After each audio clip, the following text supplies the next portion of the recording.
এবার চলে আসি আই মেকআপে। আজকে যখন আই মেকআপ করছিলাম তখন আমার একদমই মাথায় ছিল না বা কোনো প্ল্যানও করিনি যে কীরকম আই মেকআপ করব।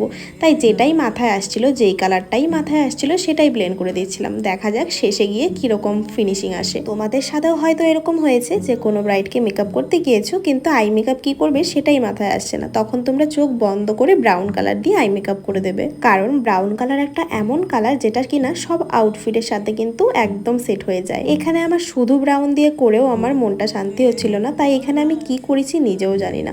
এখানে আমি গ্লিটার ইউজ করেছি, ক্রোম আইশ্যাডো অ্যাপ্লাই করেছি, শিমার আইশ্যাডো অ্যাপ্লাই করেছি, সব কিছু অ্যাপ্লাই করে এরকম একটা ফিনিশিং এসেছে। আর এখনের দিনে কিন্তু এই আই মেকআপগুলো কিন্তু ভীষণ ট্রেন্ডিংয়ে চলছে, কারণ এগুলো আমরা রিভার্স মোডে করে থাকি। আর লাইনারটা আমি আজকে টানিনি। এই আই মেকআপটা কেমন লাগলো তোমাদের কাছে অবশ্যই কিন্তু জানিও। ফুল বেস মেকআপ করার পরে সবাই লেগে পড়েছিল টিফিন করতে। টিফিন করার সময় আমি যে লিপস্টিকটা পরেছিলাম, জুয়েলারিগুলো পরেছিলাম, সেগুলোর কোনো ভিডিও নেওয়া হয়নি। আর আজকের হেয়ারটা আমি ওপেন রেখেছিলাম, কারণ এটা স্টুডেন্টের ডিমান্ড ছিল যে দিদি আজকে ওপেন হেয়ারস্টাইল করো।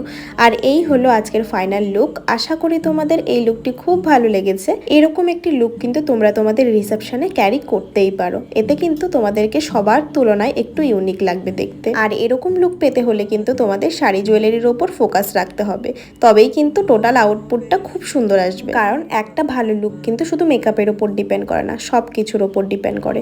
তো চলো দেখা হচ্ছে পরে সুন্দর কোনো একটা ব্লগে। সবাই খুব ভালো থেকো।